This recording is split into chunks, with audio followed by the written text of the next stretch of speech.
જો યમનાષ્ટકમાં તમે બોલો છો ને, અનંત ગુણ ભૂષિતે શિવ વિરંચિતે વસ્તુતે ઘનાઘન નિધે સદા ધ્રુવ પરાશરા વિષ્ટતે. ધ્રુવ પરાશર અભિષ્ટ દે. ધ્રુવજી અને પરાશર ને અભિષ્ટ ફળ આપનારા શ્રી યમુનાજી છે. નહીં તો ન કરવાનું કૃત્ય થયું તો કોઈ અસુર જન્મ લેવો જોઈએ. વ્યાસજી નું પ્રાગટ્ય યમુનાજી નો કાંઠો હતો એટલે યમુનાજીએ કૃપા કરી અને વ્યાસજી જેવું ફળ આપ્યું. યમુનાજીની વચ્ચે દ્વીપ હતો, બેટ હતો, એમાં જન્મ થયો એટલે એમનું નામ પડ્યું દ્વૈપાયન. શ્યામ રંગના હતા એટલે કૃષ્ણ દ્વૈપાયન કહેવાયા. બોર ખાઈને રહેતા એટલે બાદરાયણ કહેવાયા. વેદોના વિસ્તાર કર્યા એટલે વ્યાસ થઈ ગયા.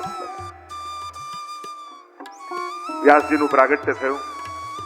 17 પુરાણોની રચના કરી, વેદોના વિસ્તાર કર્યા, મહાભારત જેવો જયગ્રંથ લખ્યો, 1 લાખ શ્લોક. પણ હજુ મનમાં સંતોષ નથી. ખિન્ન મનથી સરસ્વતીના નદીના તટ ઉપર બિરાજમાન છે. મનમાં આનંદ કેમ નથી? આટલા ગ્રંથો રચ્યા છતાંય પ્રસન્નતા કેમ નથી? જેના માટે જન્મ લીધો હોય એ કાર્યમાં જોડાઓ ને ત્યારે જ મનને સંતોષ આવતો હોય છે.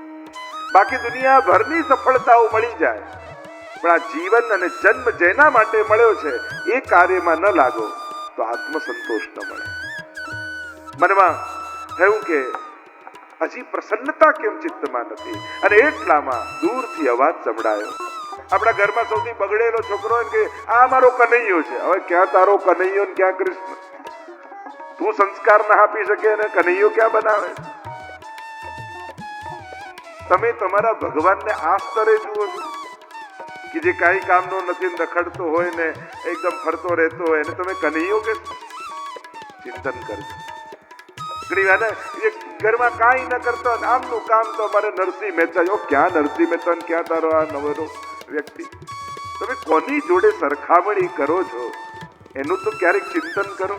તમારા આરાધ્યો, તમારા જ ઈષ્ટોને તમે કેવી સમાનતા કરીને એમની મહત્તા યા એમની ડિગ્નિટીને કેવી ડાઉન કરો છો? ચિંતન કરજો, વિચાર કરો. કોઈ ધર્મવાળા ક્યારે પોતાના દેવી દેવતા કે ભગવાન માટે આવા શબ્દો અને આવા પ્રયોગો કરતા નથી. એટલે ચિંતન કરવું જોઈએ. સમાજ મનમાં આદર અને રિસ્પેક્ટ નો ભાવ હોવો નિતાંત આવશ્યક. નારદજીને એવું હાસ્યનું પાત્ર, બધાને એમાં કોઈ ઝઘડા કરાવતું ને આ મારા નારદ વેડા કરે. પણ નારદજી એના માટે છે, ભક્તિ માર્ગના આચાર્ય છે. નારમ જ્ઞાનમ દદાતી નારદમ, નારમ અજ્ઞાનમ ખંડયતી નારદ. અનેક અર્થો નારદ શબ્દ ના કર્યા. જે જ્ઞાનનું દાન કરે નારદ છે, જે અજ્ઞાનનું ખંડન કરે એ નારદ છે. દરેક ભગવાનની લીલાના કેન્દ્રમાં ક્યાંક ને ક્યાંક નારદજી રહ્યા છે. પોતે અપયશ માથે લઈને પણ ભગવાનના કાર્યો સિદ્ધ કર્યા છે. એવી ભક્તિ નારદજીની છે.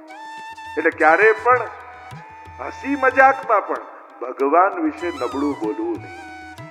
મહાપ્રભુજી 84 વૈષ્ણવની વાર્તામાં પરમાનંદાસજીની વાર્તા આવે છે અને એમાં એક રાણીની વાર્તા આવે છે કે એક રાણી ગામમાં આવી અને કહેવા લાગી કે હું આટલા મોટા રાજ્યની રાણી, શ્રીનાથજીના દર્શન તો કરું પણ હું કરું ત્યારે મને કોઈ બીજું ના જોઈએ અને મારું છત્ર, ચમર, ચાદર આ બધું ઓઢીને શ્રીનાથજીના દર્શન કરું.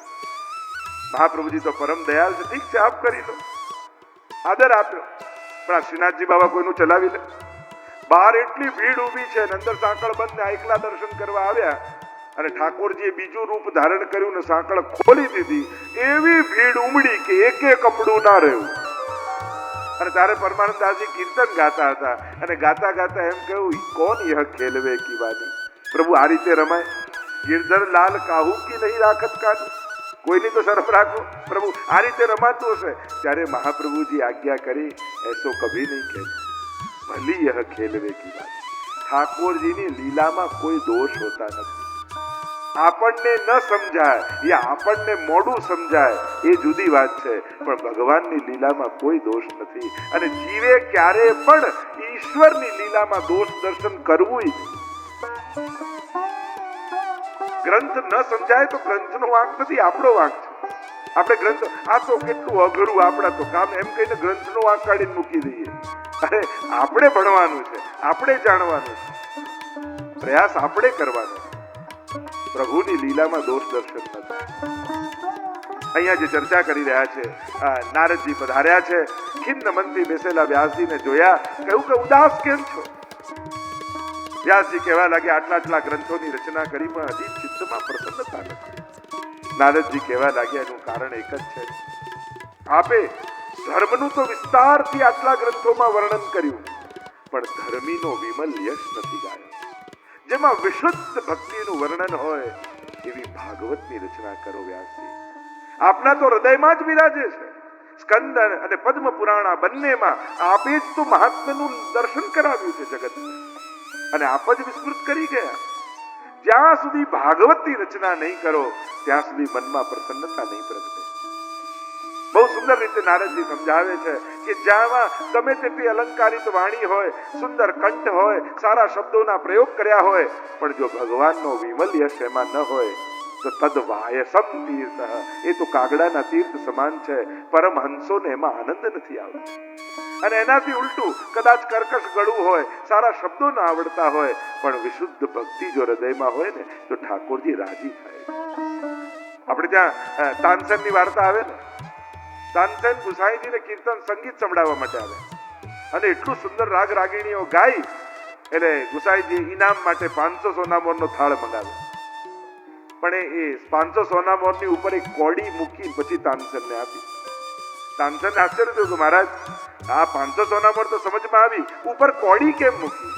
ત્યારે ગુસાઈજીએ કહ્યું કે તાનસેન, તમારું સંગીત સર્વોત્તમ છે અને એનું ઇનામ 500 સોનામોર છે, પણ એમાં ભગવાનના યશનું ગાન નથી, એટલે અમારા માટે તો કોડી બરાબર છે. કારણ કે રાગ ગમે તેટલો સુંદર હોય, પણ પ્રભુનો અનુરાગ ભળેલો ન હોય એમાં ભક્તોને આનંદ નથી આવતો. નારદજી કહેવા લાગ્યા, વ્યાસજી મારી સામે જુઓ, કેવળ ઉપદેશ નથી આપતો, મારા જીવનના અનુભવ પરથી તમને કહું છું. 3 જન્મની કથા કહી નારદજીએ પોતાના જીવનની, અને કહ્યું કે પૂર્વ જન્મમાં હું દાસીનો પુત્ર હતો. અમારા ગામમાં ચાતુર્માસ કરવા માટે કેટલાક મહાત્માઓ આવ્યા. રોજ રાતના સત્સંગ થાય. નાનપણમાં જ મારા પિતા તો ગુજરી ગયેલા, મારી માને ચાકરીમાં રાખી દીધી, અને હું છેલ્લે બેઠો મહાત્માઓના મુખેથી સત્સંગનું શ્રવણ કરું. સત્સંગ સાંભળતા સાંભળતા મારું અંતઃકરણ પવિત્ર બની ગયું. 4 માસ ચતુર્માસ ક્યાં પૂરા થઈ ગયા ખબર ન પડી. હવે તો મહાત્માઓને જવાનો સમય આવી ગયો, અને જ્યારે એ જવા લાગ્યા મને એમ લાગ્યું જાણે મારા પ્રાણ એમની સાથે જઈ રહ્યા છે. ચરણોમાં પડી ગયો, વિનંતી કરી, હવે આપના વગર હું જીવી નહીં શકું, મને પણ આપની સાથે લઈ જાઓ. મહાત્માઓએ કહ્યું, જા પહેલા તારી માને પૂછીને આવો, તું એકનો એક દીકરો, તારી મા તને આજ્ઞા આપે તો અમે તને સાથે લઈ જઈએ. માને પૂછવા ગયા. માએ કહ્યું કે તું મારો એકમાત્ર સહારો છું, તું પણ જતો રહે તો મારું કોણ? ન જવા દીધા. મહાત્માઓ તો ત્યાંથી પધારી ગયા. નારદજીનું મન જાણે મહાત્માઓની જોડે જતું રહ્યું. નારદજી કહેવા લાગ્યા, એકવાર મારી માં ગૌશાળામાંથી જતી હતી અને સર્પે દંશ દીધો, અને માં પડી, પણ પડતા પડતા એનો હાથ ગાયની પૂંછને અડી ગયો, અને એ અડવા માત્રથી એનો ઉદ્ધાર થઈ ગયો. જો કેવી મહત્તા ગૌ સેવાની બતાવી છે. કેવલ પૂંછને સ્પર્શ કરવા માત્રથી ઉદ્ધાર બતાવ્યો. વૈષ્ણવે રોજ કાંઈક પોતાની શક્તિ પ્રમાણે ગાયની સેવા માટે જરૂર કાઢો. જ્યાં પણ ઉત્તમ રીતે સેવા થતી હોય ત્યાં એનું યોગદાન કરો. તમે પોતે જાતે જઈને ગાય માટે કઈ ને કઈ ગૌગ્રાસ આદિ કોઈ પણ રીતે ગૌ સેવામાં જોડાવો. વૈષ્ણવનું કર્તવ્ય છે.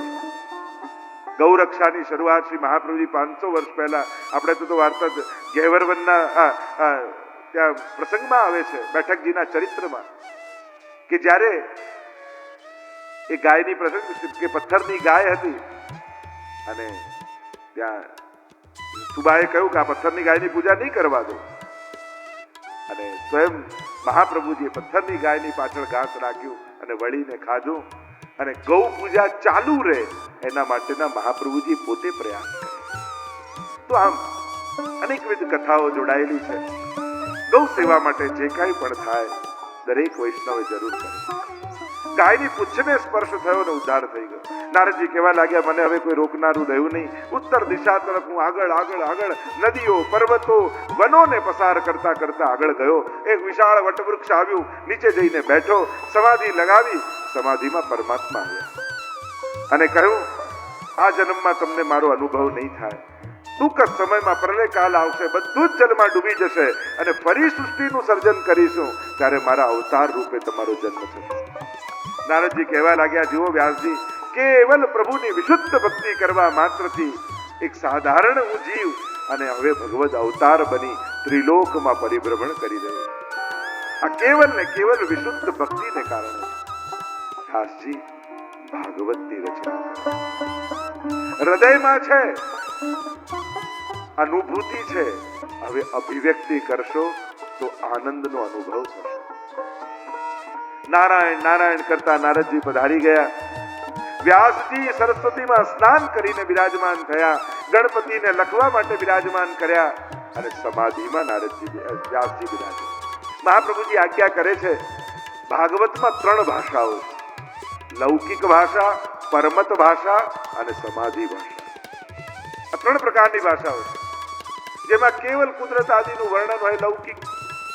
પરમત, પેલાની પાસે મેં આ સાંભળ્યું હતું એમ બીજાની વાત કરે એ પરમત ભાષા.